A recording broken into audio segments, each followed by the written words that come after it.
Good evening, my dear friends.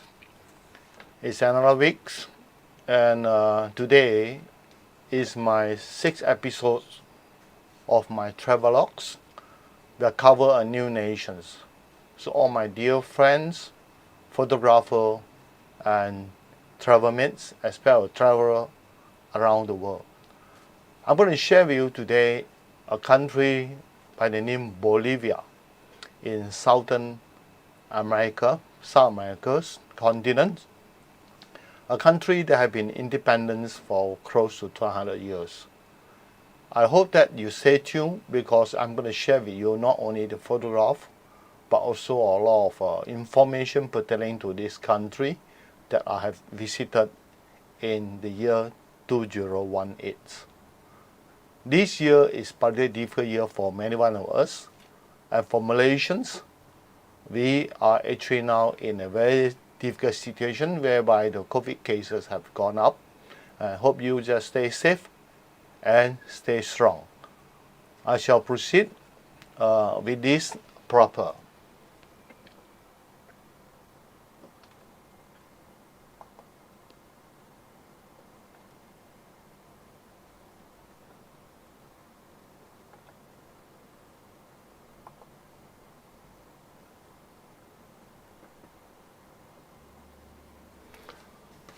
Okay, and sorry for a slight delay. Now, Bolivia, as far as I'm concerned, he have a long history. And as far as I'm concerned, it was actually under the Spanish rule for nearly 300 years. And at the same time, during the 300 years, that's from 16th to 18th centuries, before the Spanish rule, actually is under the Inca Empire. And even though Bolivia achieved its independence in the year, I believe it's 1809, about 200 years from now, but they still have a 16 years of civil war before they declare as a Republic of Bolivia. Now, actually, you look at Bolivia, it's a landlocked nation. That means a country that have no sea coast. But frankly speaking, that I was told, look at the history. There's a Pacific War that started in 1879 to 1884, where Bolivia lost to Chile, and therefore he lost his sea coast to Chile. Now, official language of Bolivia is Spanish, and also 36 indigenous language. They mean that he have 37 languages as an official language. And of the indigenous language, Amara and Quechua is the two most spoken language. The nation owns many world ranking, such as the highest freshwater lakes, highest capital cities, and largest salt flats in the world, and many more. I will share with you as I go along. Now, at the same time, you realize that actually the geographically, the entire nation, the Bolivia, is divided by a mountain range known as Cordillera Oriental, that cutting from north to south. On the eastern side of this mountain range is actually the Amazon basin, and on the western side is Altiplano, or we used to call them Aden Plateaus. It's a very high plateau. So this mountain range is of volcanic in nature, and therefore you will expect to see a lot of volcano mountain along the way. Now, so this is basically the map of the South America, and you just look at the location of Bolivia. Bolivia is somewhere at the center, and you found that the top of it is Brazil and Peru. Well, on the southern part, you have Paraguay, and also we have the Argentina, and of course the coastal side is the Chile. So actually, he's been enclosed by 5 nations. From Malaysia to South America, to Bolivia in particularly, we have to fly more than 24 hours excluding transit time. At the same time, the time zone difference is 12 hours exactly. That means what? Now we are 9 p.m. Actually, there is 9 a.m. Alright? So this is a bit on the Bolivia. And let's look closely to these Bolivia maps. You realize that actually on the eastern side, as basically the Amazon basin is on the lowland. But the moment the entire east, west and southern west regions is a plateau, Aden Plateau. And for your info, this is one highland plateau. And as far as concerned, is the second largest highland plateau beside Tibetan Plateau. I will share more with you about these plateaus on next week's episode. But let's move on. On today, we are cover mainly the La Paz City, Lake Titicaca. These are the two areas that enough for me to spend for this evening. Now, I started the journey actually not straight to Bolivia. My journey to Bolivia actually is a journey to Peru and Bolivia, these two countries. And as we fly to Lima of Peru, and then from Lima, we flew up to a town highest in the plateaus, and then from there, by land, you cross over the border, passing through Lake Titicaca.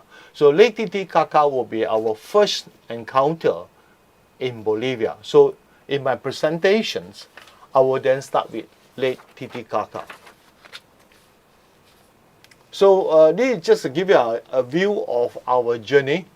I will thank my travel mate, Mr. Cole, for helping me in this plan out these routes. And you can see that we are in Peru side. We are actually at the point A, is actually the Lima. Then from there, you take a flight, then to the point B, and then from there you by land all the way.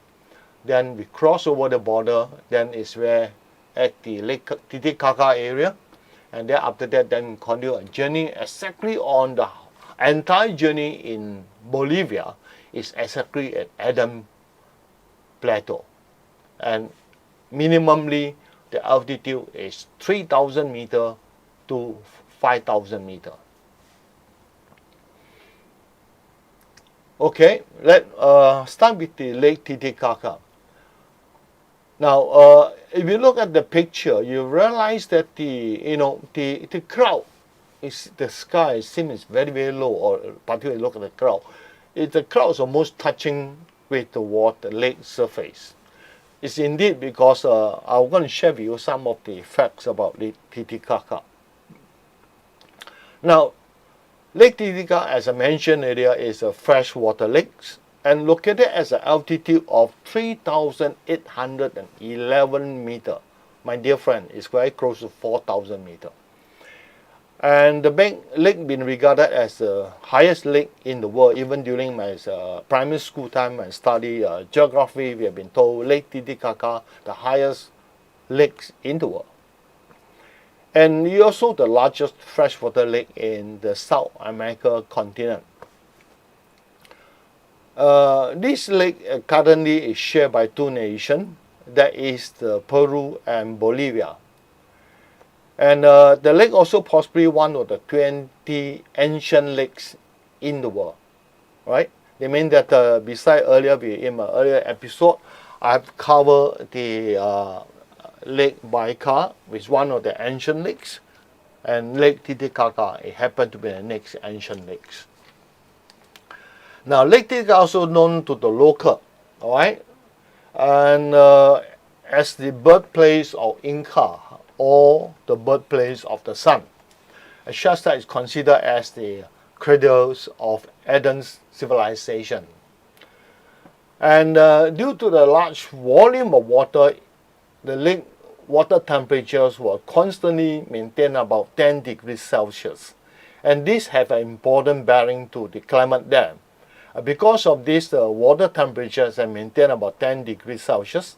So the temperature, the climate around the lake region also have been neutralized, not going to such an extreme, and therefore it's very favorite for agriculture. Now the lake discharges water, southward to a river called Desaguadero, and this then from this river discharges to another lake, and the lake is called Lake Pupo. Happen to be this lake, Pupo, is very shallow, only 4 meters in depth. And because of Bolivia, you look at the picture now, because Bolivia have no waterfront, no sea coast, right? There's no seaport as far for the entire nation. And what happened that, and this happened to be a freshwater lake, and therefore the Bolivians have taken it like a seaside for them. And therefore they have all form of sea sport and take it here as a place of vacation. So you can see there's a lot of boats, it's a tourist boat, and when you're crossing from Peru, you can see from this picture. And the uniqueness is that you see the crowd is exactly at the horizon of the lakes because of the extreme high altitude of this lake. Okay, this is another picture to show that how clean the lake is, and then the crowd, the condition of the crowd is just almost touch the surface of the lakes. And a few more pictures of the Lake Titicaca. We have our lunch, the first lunch in Bolivia here. The fish meal, very nice, and I like it very much. In fact, it's one of the best meal I have when I was in Bolivia. So you can see that the local have taken this area as a vacation spot for them.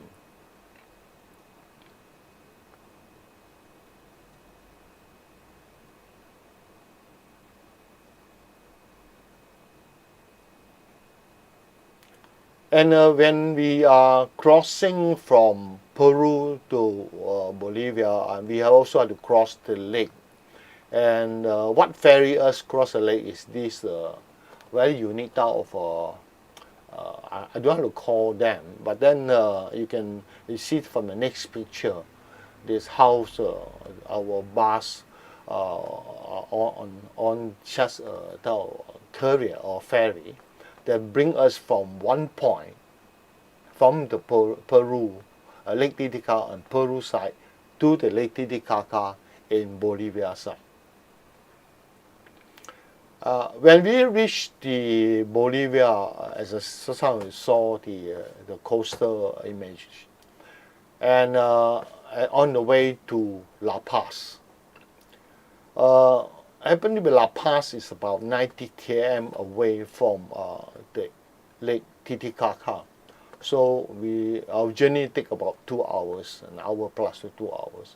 And while passing, we see this beautiful countryside, a very very peaceful green countryside. I like the scenery here very much. Well, this picture is taken while on a moving bus. And okay, finally we arrived to the so-called the highest capital city of the world. Now La Paz, interestingly, they have two capitals. Bolivia have two capitals. La Paz is one of them. La Paz is actually the administrative and legislative capitals. The other capital is called constitutional capitals. It's Sucre. And Sucre is located at a much lower altitude. I was told it's about 2,700 meters above sea level. However, for La Paz, the altitude is quite high. It's 3,640 meters, which is slightly lower than Lake Titicaca. Okay, let's share with you. Just look at the image. You realize that this is in fact La Paz is not the most populous city in Bolivia.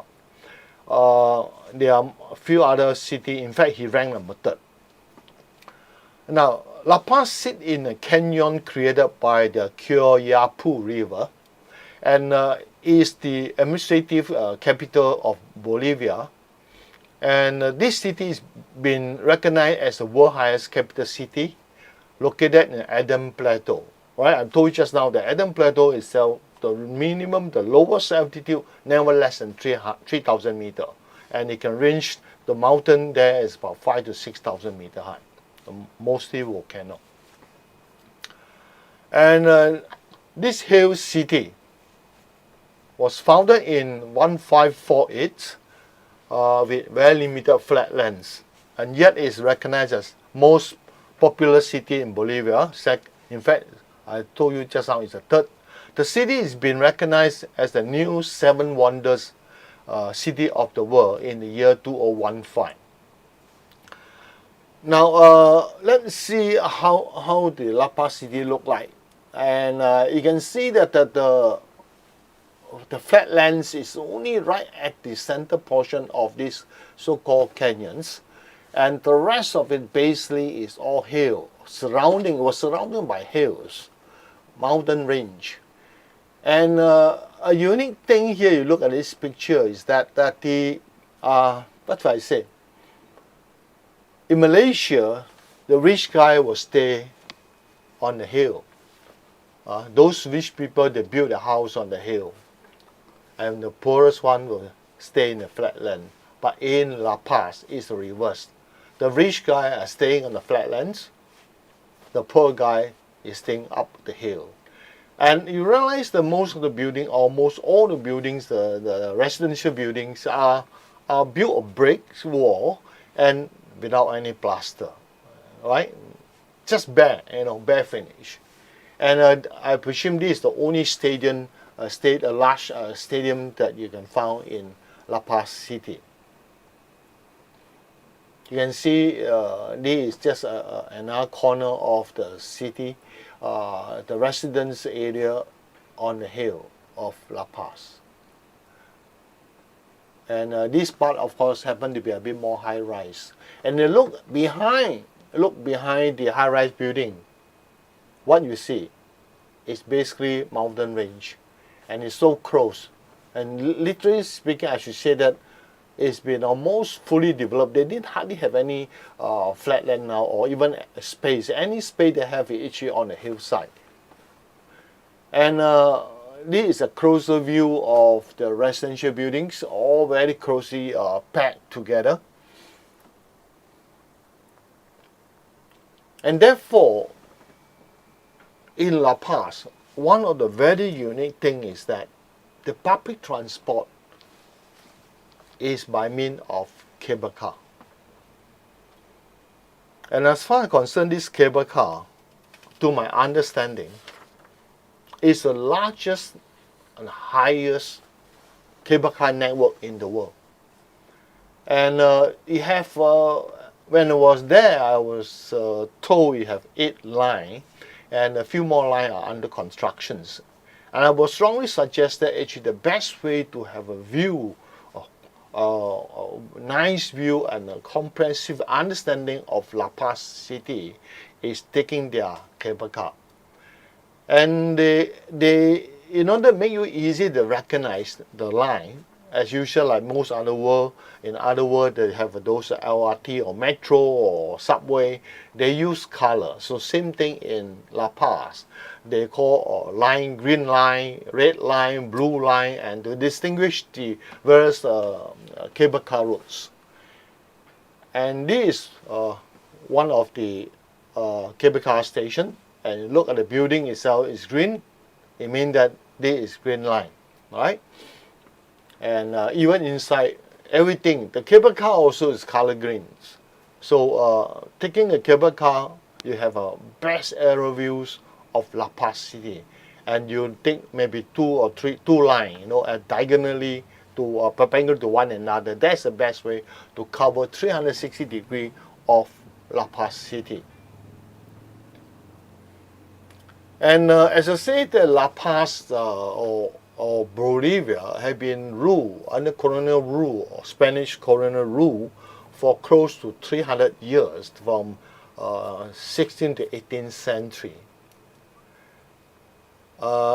Sorry, I think it's not 16th. I think 16th, 18th century, and therefore you can expect that a lot of architectures are Spanish, affected by Spanish influence, and therefore when you walking in the old city area, you realize that a lot of those church building facades, plaza, a lot of monuments and things like that are actually very much to do with the Spanish colonial era.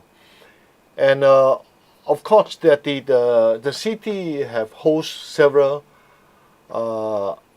cathedral, just as the what should I say, that some of the very famous San Francisco Church that was built in 1548 and rebuilt in 784, and the Metropolitan Cathedrals in 1835.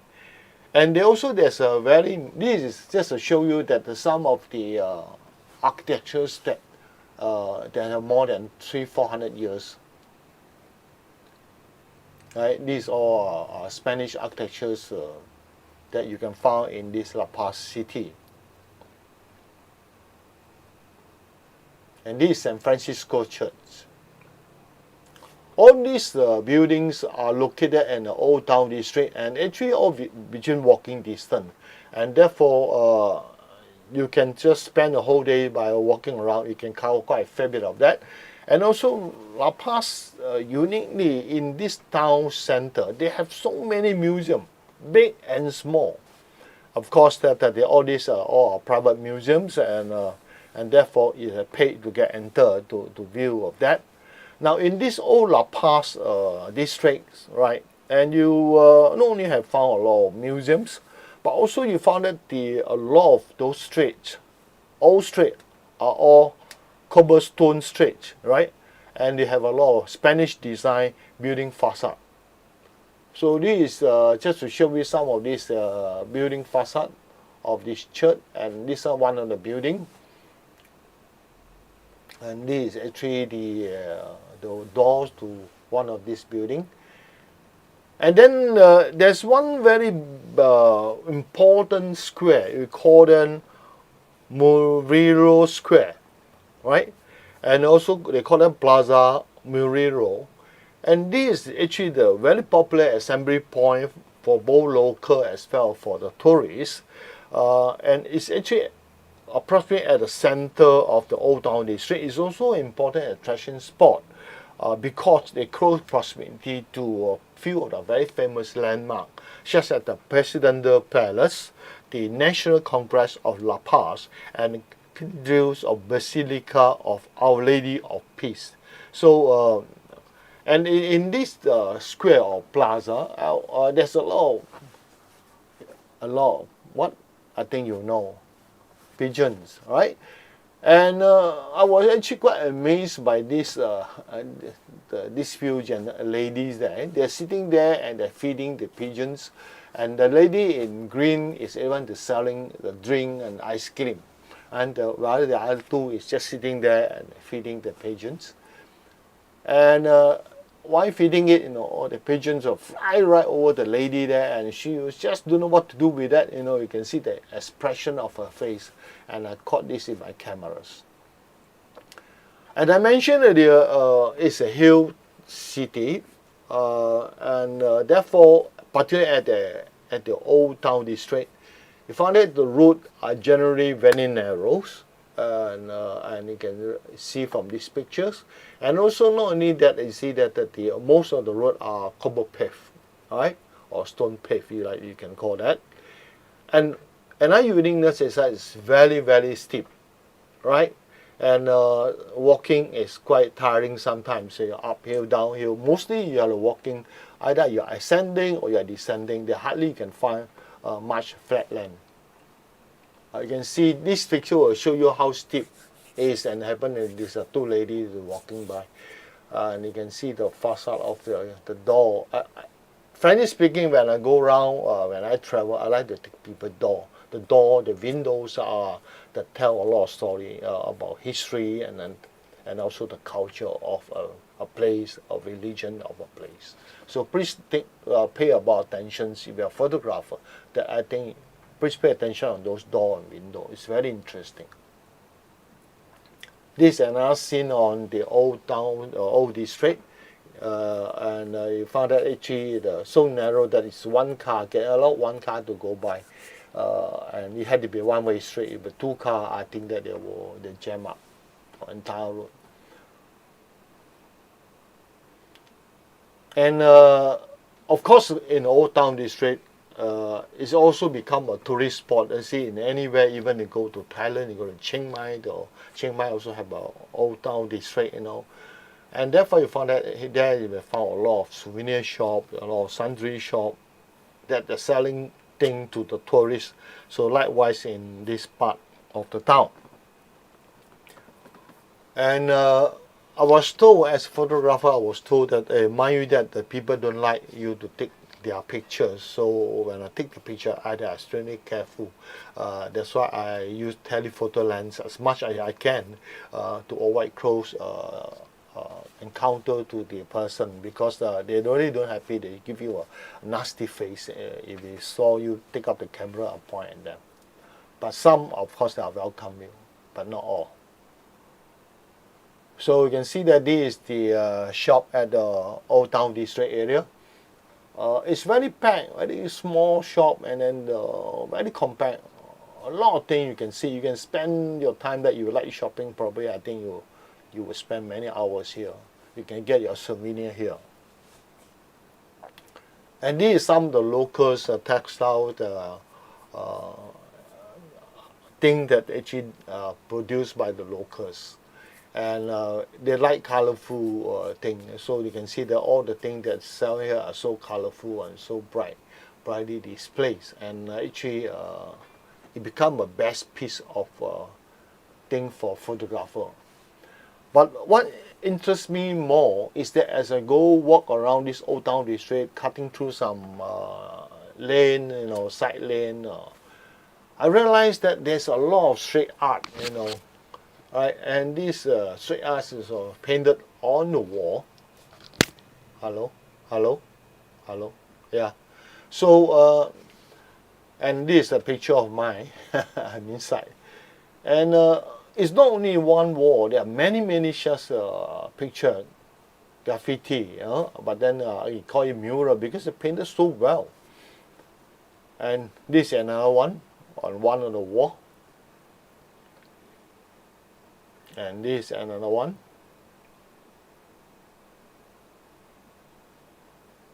Well, I found many of them. So I take almost every one of them.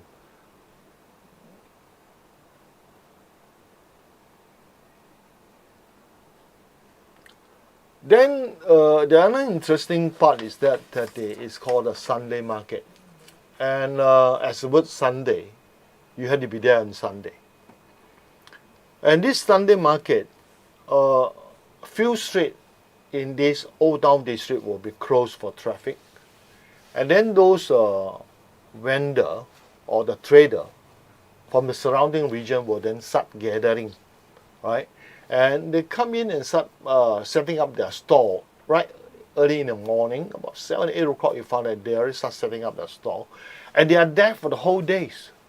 If it's unless it's rainy day. If not, actually, even some of them will even last until 7 or 8 p.m. until the night fall.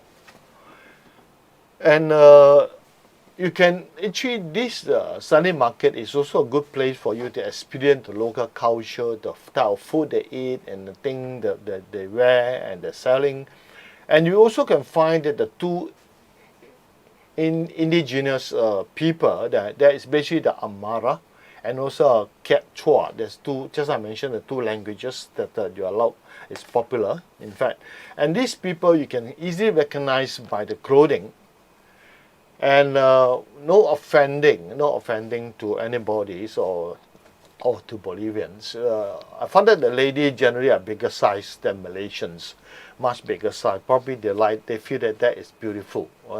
And they also wear very unique hats, and the clothing of course is unique. All these indigenous people, their clothing is totally different, not the normal clothing that you found the Bolivian are wearing. You can distinctly know that they are actually the indigenous people.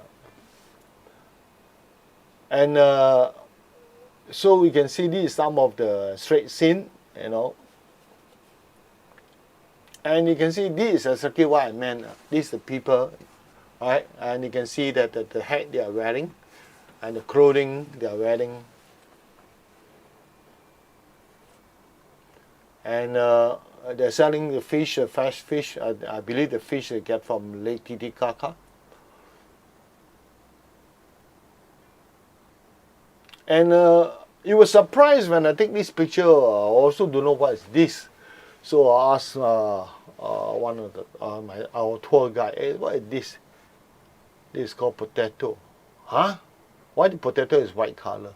They say they coated white so that to preserve the potato. And I was told that in Bolivia, they have, I was told, I'm not correctly sure, but they say there are close to 1,000 species of potatoes, variety species of potato. And anyway, I just found very, very fascinating that at this store, you know. And this is exactly the fruit store, the vegetable store. You can see the ladies. And in fact, all these pictures are taken not with the camera put on my waist level. Because if I take it up at my eye level, I think I will get into trouble. Right, a few more pictures of the Sunday market. In fact, we are fortunate that because we joined the tour at the time, our hotel right at the location where the central market, the Sunday market is. So the moment we walk out from the hotels is the Sunday market. So we are very convenient, can able to access and walk around this old town district perfectly. Have a lot of opportunity for photography. Well, you can see the size. That's why I say that for Malaysian there, you're very happy that you are found to be more pretty. I mean, but for them maybe they are pretty to Brazilians or Bolivian. They may find that this is the standard, you know. And this is a store that's selling eggs, right? And the lady that I saw, I took up the camera, pointed at her, and she just covered her face.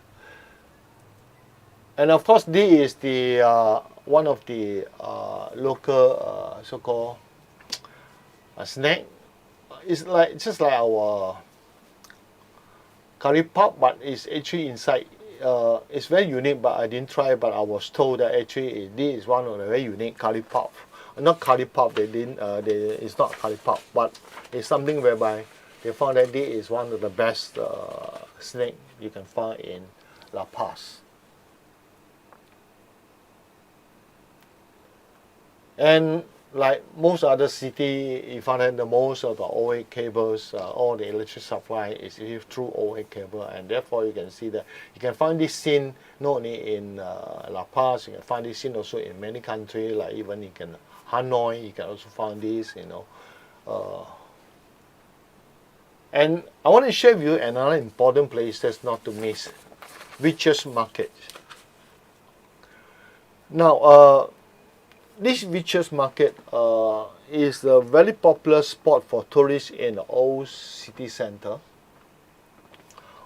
And it is also known as Mercado de las Brujas. The market offers visitors rare and best glimpse into the mystical and superstitious Amara culture. The merchandise sold here mainly for use for traditional Bolivian rituals, and basically include portions, dry fox, dry llama fetus, medicinal plants and herbs, etc. The Amaras believe that in both malevolence and also benevolent spirit. They mean good spirit that wish people well, wish people good, or spirit that were going to cause disturbance to people. They believe in that. And therefore, they believe a goddess. The goddess name, they call them Pachamama. And they're also known as the mothers of sun and moon, which actually is a fertility goddess who preside over planting and harvesting. Just like in Malaysia, we have a harvest festival, in Sabah and Sarawak during the month of June. They also actually believe that this will help them in their planting and harvesting. Now, traditionally, the priests that carried out the rituals are known as yatiris, Y-A-T-I-R-I-S, yatiris. They can be easily recognized by a black hat and also a coca pouch they put on the waist there. And therefore, if you go to a witch market, look around. These are called the witch doctor. So therefore, let's look at some of the pictures that are taken in this witches market. Do you see that some of the dry llama fetus that's hang on the top of the picture there? This is where I mentioned just now.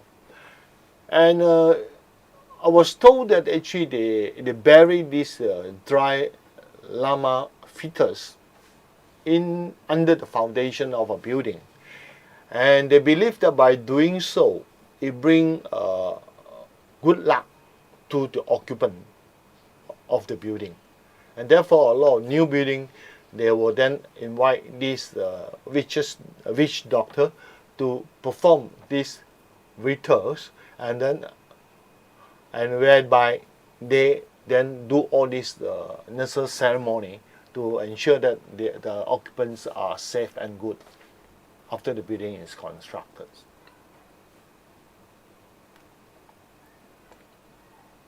This is just a very much closer view of the llama fetus.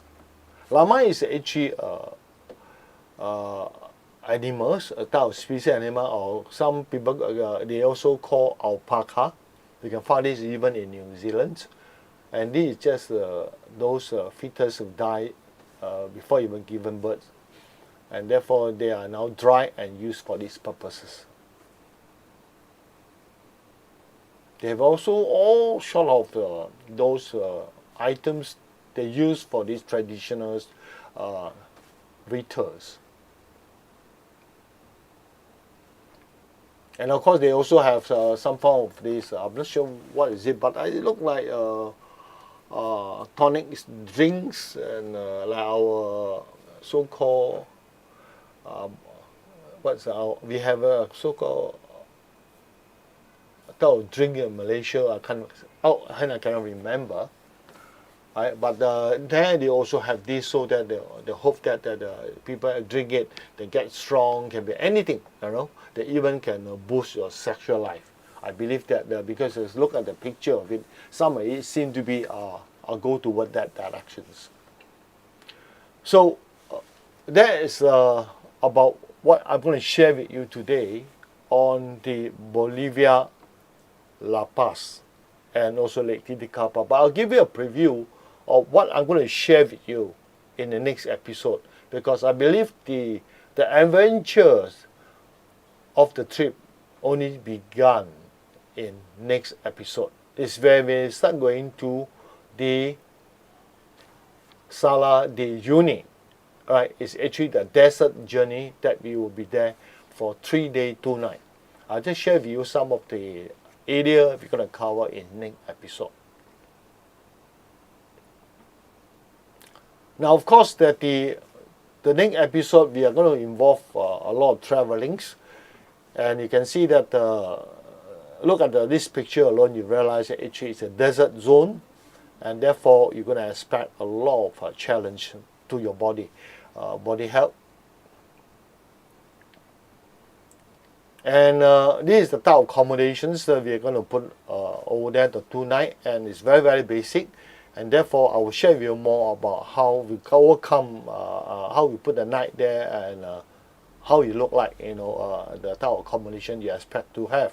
And there are not many accommodations in the desert area, very limited, therefore that you have to pre-arrange, pre-book your trips right at once. It can easily take up during the peak season.